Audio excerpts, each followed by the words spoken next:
So today we are going to Bhimbetka and Bhojpur, and today is the last day, and this is the outfit.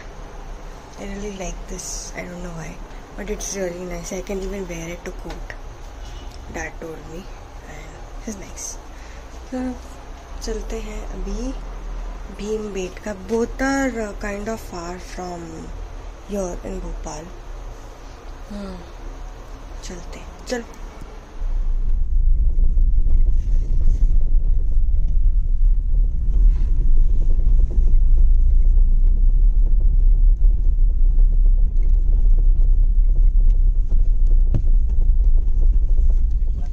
पहले 2 साल पहले आए थे, समझ में आता है। नहीं, ऐसे तो कोई फायदा नहीं होता ना। तो गए चक्कर काट के वापस आ गए। यहाँ पे क्या है ये पेंटिंग्स है बहुत पुराने। शिव में ये कौन सा मंदिर है?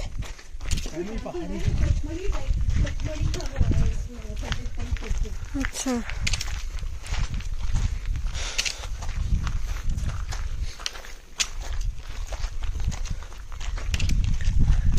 जब तक गाइड नहीं आ जाता तब तक मंदिर में क्या ये पहाड़ बने कैसे? पापा काटे हैं ये कटे हुए हैं। माउंट आबू में ऐसे बहुत आप। हाँ, अच्छा, माउंट आबू में कितने हैं ऐसे? जाओ शालगा में जाओ, मिल जाएंगे।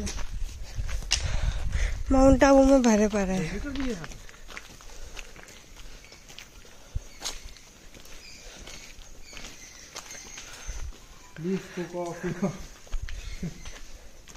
Took off your shoes.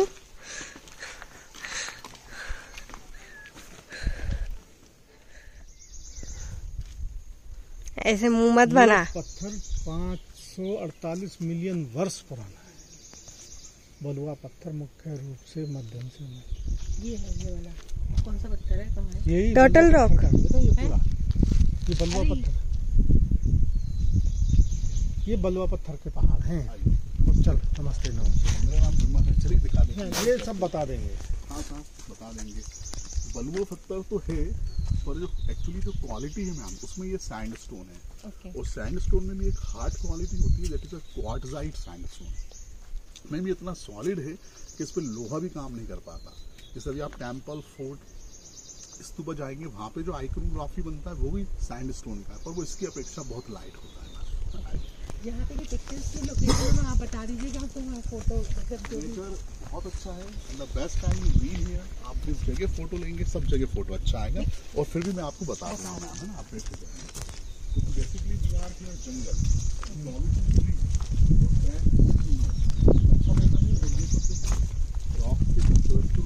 जो दिख रहे हैं आपको, ये आपको अभी दिख रहा है क्योंकि आप 15 डेज बाद जब ज़्यादा मानसून होगा तो वेजिटेशन इतना ग्रीन होगा कि everywhere it has covered by the green vegetation, सब कुछ ढक जाएगा मैम।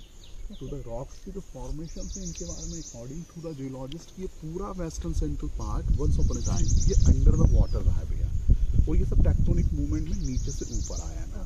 तो जियोलॉजिस्ट कहते हैं कि उस समय यहाँ कई प्रकार की रिवर्स हुआ करती थी, और हो सकता है कि कभी यहाँ रिवर ऑफ नर्मदा हो मैम, क्योंकि आप नर्मदा वैली में 20 किलोमीटर बाद नर्मदा, और ये पूरा जो सैंडस्टोन है ये भारत में नर्मदा ही बनाता है।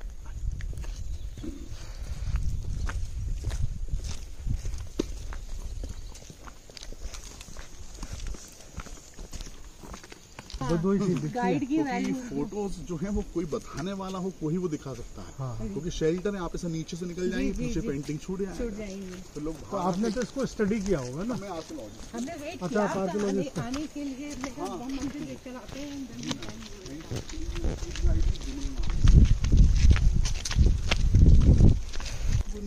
आके बैठे, पर मजा लेके फॉरेस्ट इनको यहाँ से हटा दें, क्योंकि ये जिस जगह पहुँच जाते हैं मैम वो सब कुछ इनसे ही हो जाता है। आर्कियोलॉजिकल, हाँ, एंशिएंट ना पूरे भारत में ये एक ऐसा डिपार्टमेंट था जो 1947 में अंग्रेजों ने 1968 में इसकी स्थापना की। 1860। हाँ मैम, मतलब पहला डिपार्टमेंट है, तभी उसका सब कंजर्वेशन वगैरह। तो ये देखने में जो काफी नया सा दिखता है, ये पुराना है। और अकॉर्डिंग टू द आर्कियोलॉजिस्ट की ह्यूमन इवोल्यूशन होने के बाद ये मानव के द्वारा भी की गई पहली कलाकृतियाँ हैं। हाँ, इसलिए इसके बाद ही टेम्पल फोर्ट या स्तूपों की बात आती है। और इन्हीं चित्रों को आज आदिवासी अपने घरों में बनाते हैं। तो बिहार में मधुबनी, महाराष्ट्र में वारली होता है ज्योमेट्रिकल पैटर्न। और हमारे यहाँ सर गोंड आदिवासी है तो इन्हें गोंड चित्रकला कहते हैं। इसकी इम्पोर्टेंस ये है कि सिंधु, हड़प्पा और इंडस वैली के बारे में हमने अपने बचपन में पढ़ा है, पर आज जो न्यू जनरेशन आ रही है पूरे भारत में, उसमें बच्चों के हिस्ट्री का पहला चैप्टर भीमबेटका से स्टार्ट होता है। Evolution of mankind, the theory of hunters and gatherers.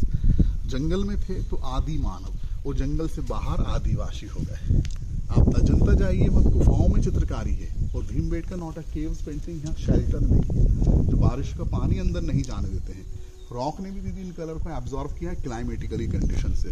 और इनके बचे रहने का रीजन है कि ये जंगल जो पॉल्यूशन फ्री है, और यही क्लाइमेट रहा सा तो ये फिगर यहाँ 2-3 हजार साल और रह सकता है। नहीं तो आप बिलीव करिए, वो शिलाश्रय लिखा ना, एशियन पेंट्स के नंबर जो आर्कियोलॉजिकल की मार्किंग है वो यहाँ 2 साल में उड़ जाती है। और ये स्टोन और वेजिटेबल कलर दीदी आज भी ऐसा है। तो बारिश का पानी नहीं जाता है, रॉक ने भी इन कलर को एब्जॉर्व किया है।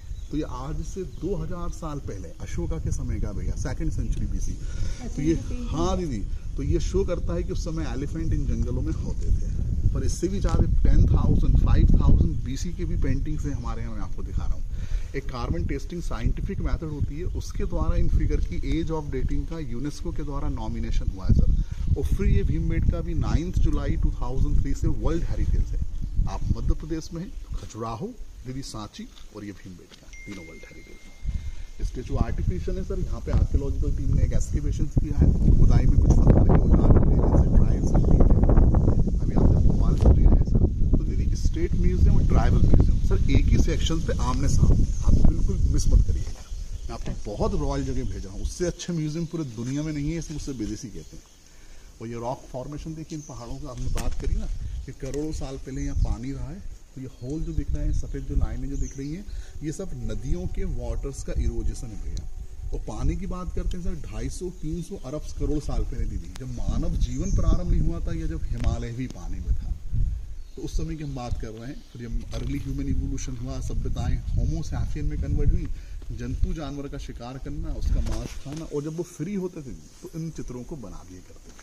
आइए तो ऐसे तो फोटो ले लें इसकी। हाँ, फोटो ले लीजिए। आज पूरे भारत में एक समय वो था सर कि इनके बारे में ब्रिटिशर्स को भी पता नहीं चल पाया। आप मध्य भारत में, यहाँ से पूरे भारत में जंगल स्टार्ट हुए, इतने जंगल हैं कि स्टेट्स खत्म होती हैं, जंगल खत्म नहीं होते। ऑल ओवर इंडिया का 27% जंगल अलोन मध्य प्रदेश कवर करता है। That is the heart of India. इसलिए नहीं कि आप बीच में हैं दीदी, पूरे भारत को ऑक्सीजन यहाँ से मिलता है। नर्मदा वैली यहाँ से स्टार्ट होती है 20 किलोमीटर बाद। जैसे आप नर्मदा क्रॉस करते हैं सर, तो ऐसा बताते हैं दक्षिण की शुरुआत में आती है, दक्षिण भारत चालू हो जाता है। गुफाएं जो है नेचुरल स्प्रिंग है, इसकी बनावट से नाम, इसकी सभागिरी नाम है। मानसून में जब बारिश होता था तो उससे बचने के लिए लोग यहाँ आते थे। And that is the time the chief person sitting at the top, वहाँ से खड़े होकर वो यहाँ वालों को प्रेजेंटेशन देता है। एम्पी थिएटर, सभागिरी। और ये सब कटाव नदियों के पानी के अंदर ही हुआ है। उस समय के लोगों ने गुफाओं में कटी हुई कार भी नहीं की।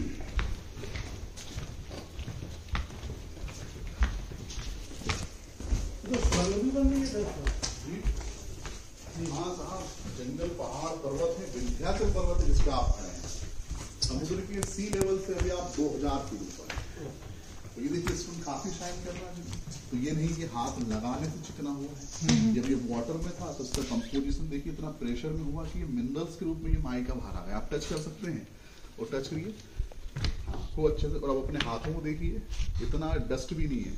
इतना डस्ट आपके AC वाले रूम में भी है, और यहाँ बिल्कुल नहीं है। जैसे मैंने कहा ना, पॉल्यूशन फ्री जोन, तो उसका सर मैंने प्रूफ दे दिया। ये नहीं कि जब हाथ लगाने से चिकना हो गया। जब ये वाटर में था तो इसका कंपोजिशन इतना प्रेशर में हुआ सर कि मिनरल्स के रूप में माइका आ गया। लोहा भी काम नहीं कर पाता है, बहुत हार्ड क्वालिटी है, काट भी नहीं सकता सर, बहुत हार्ड है सर। अगर ऐसा होता ना, 2000 साल पहले भी यहाँ लोग बुद्ध की मूर्तियां बना देते सर। सांची पास में था, सैंड स्टोन में क्या नहीं कर सकते थे उस समय। तो क्या था, धर्म का प्रचार। और ये देखिए रेड पेंटिंग, ये व्हाइट से भी पुराना है, 5000 ईयर पुराना, मध्य पाषाण काल। एक वो समय था जब उन्होंने एनिमल के शिकार के साथ साथ पशुपालन की शुरुआत कर दी। तो ये रेड कलर होता है ऑकर, लाल पत्थर गेरू जो होता है ना भैया, और उसमें कुछ वेजिटेबल कलर को मिलाने से ये एकदम प्रोमिनेंट हो गया।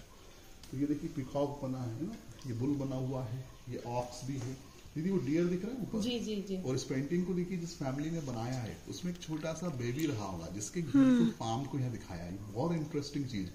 और ये स्टिक फिगर कुछ बनना चाह रहा था, बन नहीं पाया। और ये पूरा 5000 ईयर पुराना, BC सर 7000 वर्ष पुराना मध्य पाषाण युग, जब एनिमल का शिकार और पशुपालन की शुरुआत चालू हो गई। और ये ऊपर का पहाड़ देखिए, पेंटिंग तो अपनी जगह, फॉर्मेशन हमारे यहाँ बहुत यूनिक है। और ये कुछ भी टूटते हुए या गिरते हुए नीचे नहीं आया है जब से 57 में साइट डिस्कवर हुआ है। तो अरावली राजस्थान और दिल्ली और ये विंध्याचल दोनों प्राचीन और आप सी लेवल से 2000। इस पे बैलेंस कैसे टिका है इतना वो तरह सारा? देखने आप आए क्योंकि जो अंदर से सब ब्रेक दिख रहा है ना आपको बाहर से, वो अंदर से जुड़ा हुआ है। स्ट्रक्चर हमारे यहाँ सब बहुत हैवी, मतलब जो बाकी जो स्पेसेस देखे हैं सारा इरोड हो गया है। देखिए आप, जो ओरल था वो टूट के गिर गया, हाँ। जो होल लाइट था वो बह के चला गया, वो जो सॉलिड था वो बचा नहीं गया। मतलब it was under the water, तो ये नीचे से जब ऊपर आया हो हाँ। तो उसमें टूट के गिर गया। पर गया। इतना है कि जब से डिस्कवरी हुई है तब से आज तक नेचर की वेदरिंग या अर्थक्वेक से कुछ टूटते हुए या गिरते हुए नीचे नहीं आया है। मैं ये सोच रहा था कि भूकंप में तो कुछ गड़बड़ होती सर है। एक्चुअली क्या है, वैसे ये हमारा वाला जो वेस्टर्न सेंट्रल इंडिया है, नर्मदा वैली, ये सर हमारे यहाँ अर्थक्वेक फ्री जोन है। अच्छा अच्छा। एक तो रीजन दीदी है, दूसरा सर हमारे यहाँ क्या है कि अगर बारिश होता है, प्लांटेशन है, तो यहाँ सर लाइट डिपॉजिट नहीं है, तो हमारे यहाँ क्या सर लैंडस्लाइड्स नहीं होता है। जैसे दीदी अभी नीचे से ऊपर आया है, नीचे वाला जो सॉइल था वो खेतों में चला गया, 200 फीट तक मिट्टी है। और यही कंडीशन जो प्लेट मूवमेंट में नॉर्थ में, जो ईस्ट में, हिमालय में, सर वहां पे क्या नीचे सॉफ्ट है, ऊपर बड़ा पत्थर रखा है। अब बारिश होती थी तो नीचे का जो होता है बह जाता है, ऊपर का गिर जाता है। तो हमारे यहाँ हार्डनेस आती है, 500 फीट आप करेंगे, 600 फीट आप जाएंगे, पत्थर ही पत्थर रहते हैं। अच्छा हाँ, बर्बाद नहीं।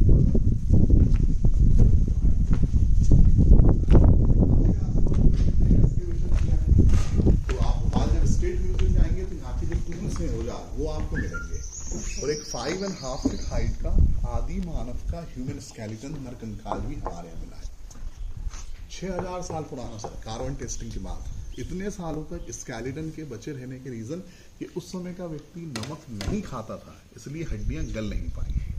दे eat the raw meat and wild foods, नमक था नहीं। एक लॉजिक मैंने आपको बताया।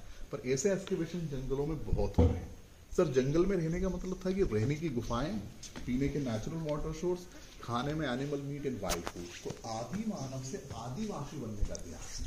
और बाद में जब यही आदिवासी 1-2 हजार साल बाद जो उत्तर भारत में राजा हुए, अशोका, कनिष्का, उनके इतिहास से जुड़े, तो आगे के चित्रों में आप हॉर्स राइडिंग, ग्रुप फाइटिंग को भी देखेंगे। आर्यन इन्वेंशंस और इंडो आर्यंस की जो कहानी है वो सब मध्य भारत से स्टार्ट की।